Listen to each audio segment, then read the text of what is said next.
tra i 700 e i 1400 metri di quota, in condizioni di relativo equilibrio climatico determinato dalle condizioni suboceaniche, i boschi di faggio trovano il loro ambiente d'elezione.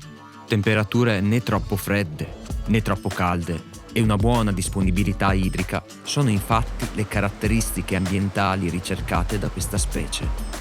Ai margini della catena alpina, la presenza del faggio è stata fortemente condizionata dall'azione dell'uomo, che ha trasformato buona parte dei boschi originari in pascoli.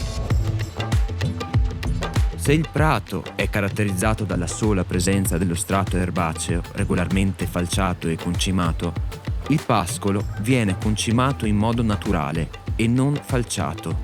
Anche i pascoli della Valleogra hanno questa origine.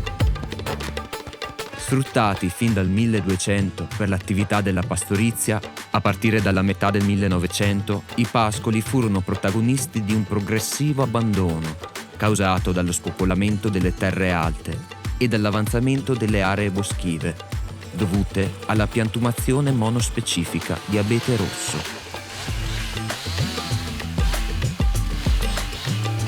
L'insieme di questi fattori ha portato inevitabilmente ad una riduzione delle aree pascolive.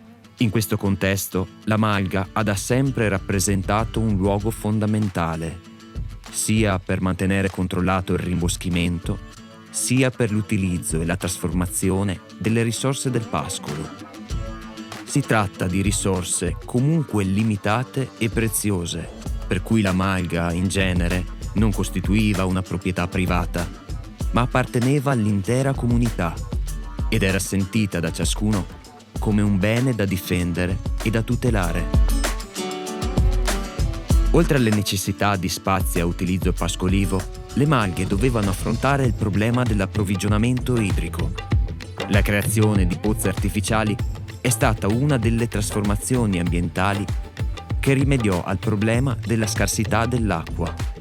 Dapprima realizzate con elementi naturali come le foglie e il fango argilloso, molte pozze d'alpeggio sono oggi costituite da fondi impermeabili artificiali, se non addirittura sostituite da vasche o altri elementi antropici.